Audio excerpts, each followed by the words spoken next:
2-3 घन्टा माथि गएर अनि त्यहाँदेखि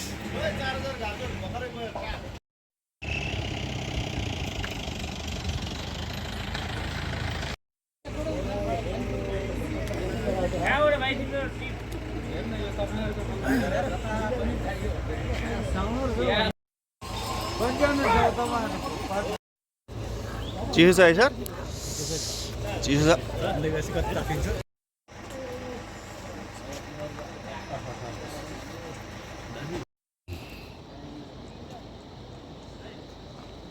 हामी चाहिँ यहाँबाट झिनु डाँडा हुँदै अन्नपूर्ण बेस क्याम्प जान्छौँ यो चाहिँ प्रवेशद्वार हो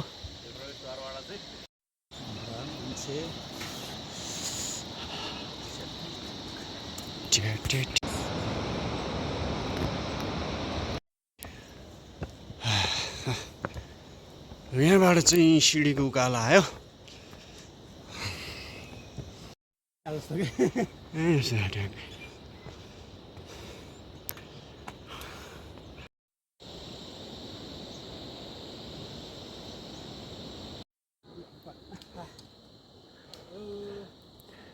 सर थकै लागेको छैन अब सुरु भयो थकै सुरु भयो बिस्तारै थकै लाग्छ बिस्तारै मेटिन्छ ओहोरले के अरे थकै मार्नु हुँदैन नि बिस्तारै हिँड्यो सर हिँड्नु पर्यो चट्टै हिँड्नु पर्यो प्रकृतिसँग मनाउने अहिले चाहिँ हामी चुम्रुङको उकालो चढिरहेको छौँ अब हामीलाई आधा घन्टा जति लाग्छ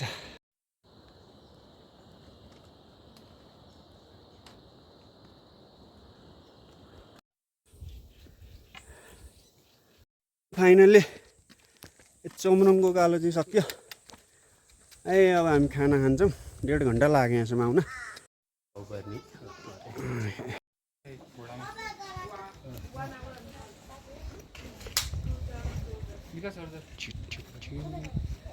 ल यहाँ चुम्रुङ कि झुम्रुङ त्यसपछि हामी यताबाट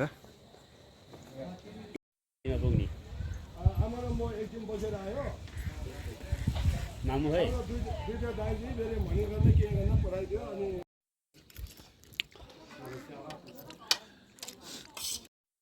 अब हाम्रो यात्रा सिन्वा लोवर सिन्वा अप्पर सिन्वा हुँदै जानेछ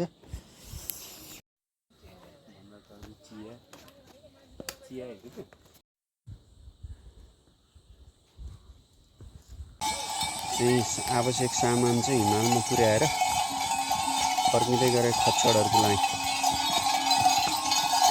चाहिँ झिनीसम्म जान्छ त्यसपछि झोलुङ्गे पुल तर्छ अनि पारी जान्छ फेरि सामान हाल्छ फेरि लिएर आउँछ यसको नाम अन्नपूर्ण हो आवश्यकता पर्दा मान्छेलाई पनि बोक्छ आवश्यकता पर्दा मान्छेलाई पनि बोक्छ होइन धेरै काम गर्छ सामान बोक्ने मान्छे बोक्ने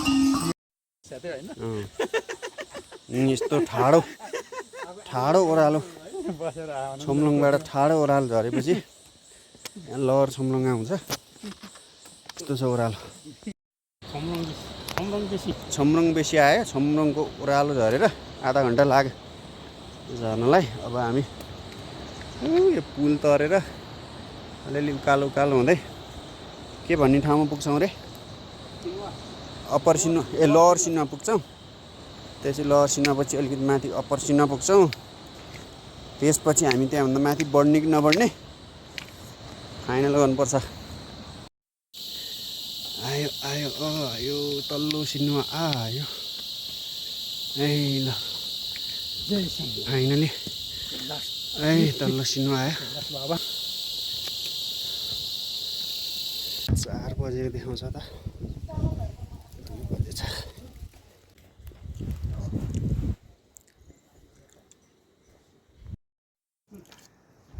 सिन्वाबाट अप्पर सिन्वाको लागि अब लगभग आधा 1 घन्टा लाग्छ होला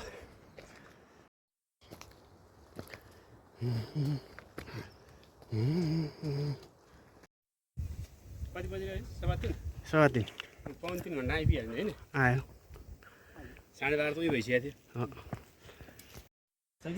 पर्दैन सिन्वा हिलटप रेस्टुरेन्टबाट देखिएको यो चाहिँ सिन गजबको यहाँनिर चाहिँ माछा पुछ्रिएको थियो। यो बादलले छेकिहाल्यो। छेकिदियो नि बादलले। यो बादल बेमान हो के, मौसम बेमान भन्थ्यो। बम्बोको लागि यस्तो अलिअलि जङ्गलको बाटो यता आउँदै हुन्छ। कति थकाइ लागेछ सर भन्नु त? इनर्जी आयो? गजब भयो। यात्रा ठिक छ नि? अब त मौसमले पनि उयो छ, ठाउँ पनि ठिक छ, अहिले इनर्जी ड्रिङ्क पनि त्यही अब रिचार्ज भइहाल्छ है नि त। ल यस्तै बाटो बम्बो पुगेछौँ 1.5 घन्टामा। आजको बसाइ त्यतै हुन्छ होला। साथीहरू आउँदैछौँ यहाँबाट। यो सिनुवाबाट बम्बोको रुट जङ्गल छ, हामी हिँड्दैछौँ।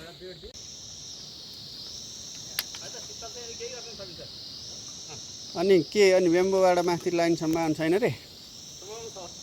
छ पुरै नियालो रहेछ अहिले चाहिँ। यो खाने बेला भएको छैन, यो भदौसम्म खाने हो। यसको चाहिँ टुसा ट्याक्क टुसेट निकालेर खाँदा मिठो हुन्छ है। यस्तो झर्ना पनि भेट्यो है बाटामा। ल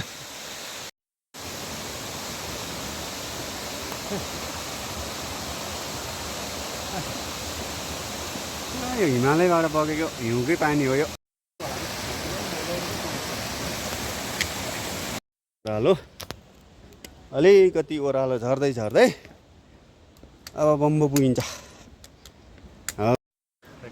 बम्बो आइपुग्यो। यो चाहिँ 2145 मिटरमा रहेछ उचाइ। बिहान 9 बजीदेखि हिँडेर 5 साढे 4 भयो। 4:30 फाइनली बम्बो आइपुग्यो।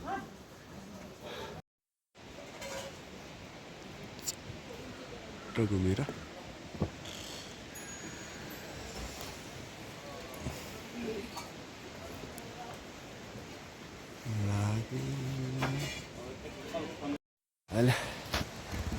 बम्बो हुँदै अब दोभान हुँदै देउराली बाँसको घारी जाने। यसरी यहाँ माछा पुछ्री देखिन्छ।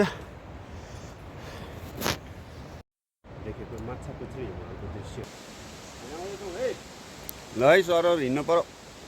मर्निङ अलिअलि तन्किनु पर्यो नि।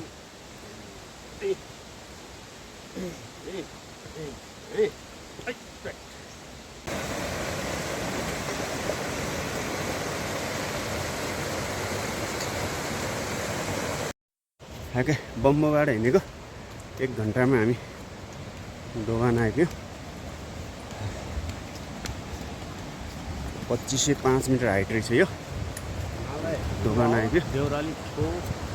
दोभानबाट पनि माछा पुछ्रीलाई यसरी देखिँदो रहेछ। यहाँ दोभानबाट हिमालयतर्फ लाग्यो।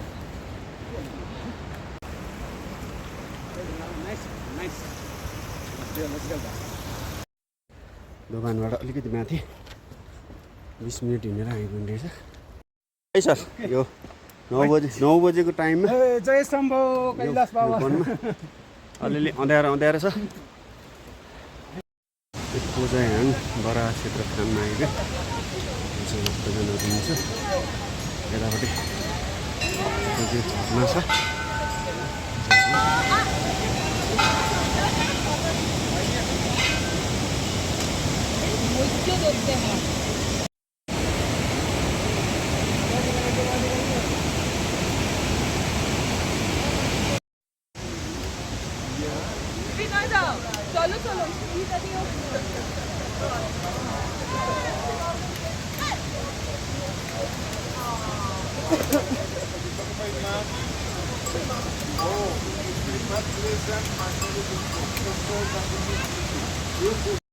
मन्दिर क्षेत्रबाट उकालो चढेर अब हिमालय होइन त घाम देखियो। बम्बोबाट हिँडेको 2.5 घन्टापछि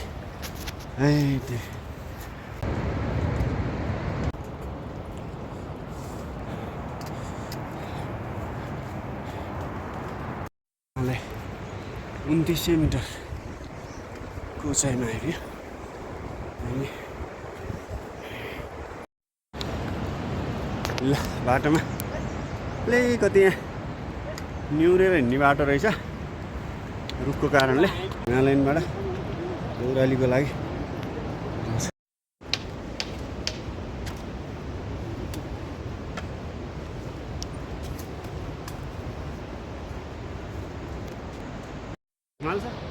घामको किरण सहितको छ क्या घर।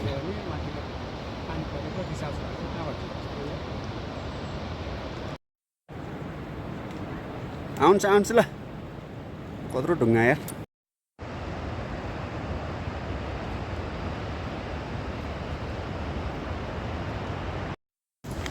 अलिकति खोलाको बाटो पनि छ यही ढुङ्गैबाट हिँड्ने।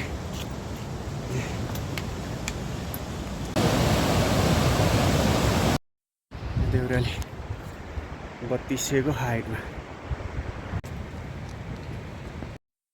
देउरालीमा खाना खान्छौँ। त्यसपछि हामी एमबिसीतिर लाग्छौँ। टावर पनि राखिदिएको छ। अब हामी देउरालीबाट माछापुछ्रे बेस क्याम्पतिर जाँदैछौँ। करिब 2 घन्टा लाग्छ भनेको छ। हेरौँ कति लाग्छ। अलि हिमाल देखिँदैछ।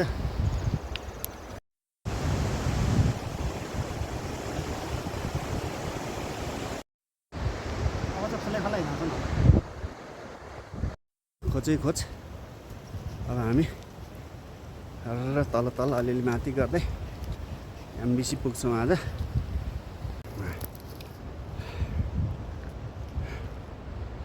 ल देउराली ल सर त्यहाँ अर्को एउटा जाओस् त।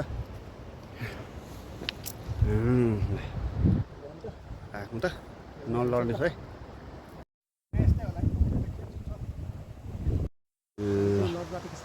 एमएमसी माछापुछ्रे बेस क्याम्पबाट वरिपरिका पहाड हिमाल बादल सबै देखिँदैछ। यो चाहिँ ग्याल्चियर र यो के फेरि गङ्गा पिक यहाँ देखिरहेछ।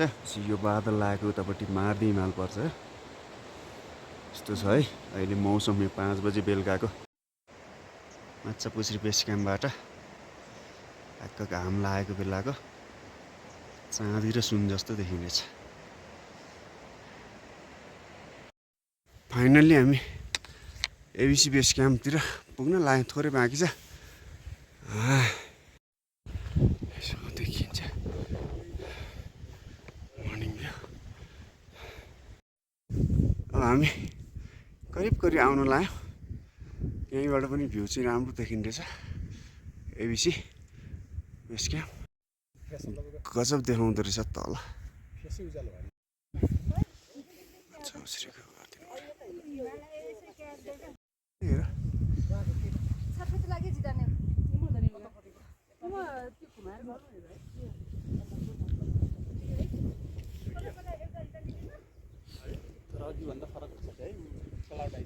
क्लाउड आइसक्यो।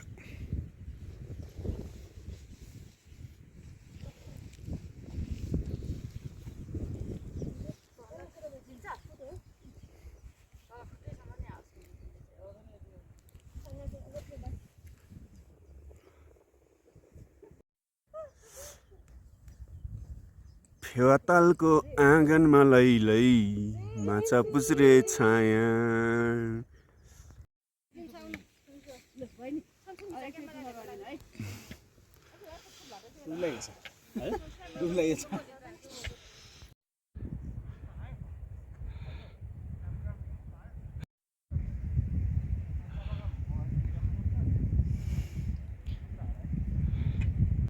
हामी चाहिँ बादल माथि रातो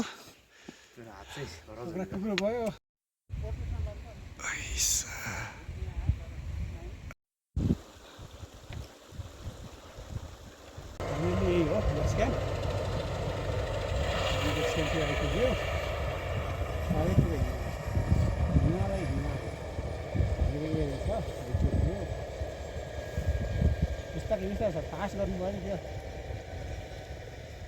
हेर्लम कि बनाउनु भनेर फोटो खिच्नु।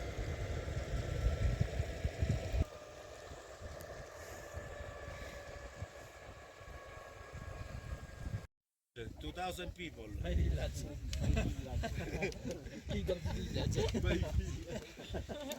Suspetuoso, não é possível.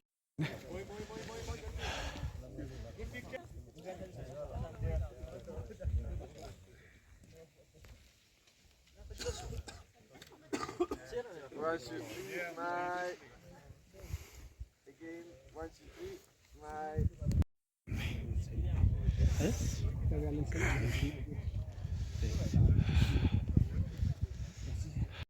एकदम सनराइज हुन्छ कि हिमाल तल ग्लेसियर खसेको यो भन्नुभएको छ बाहुलाहरू छ फुल सर्कल चारैतिर हिमालय हिमाल हिमालय हिमाल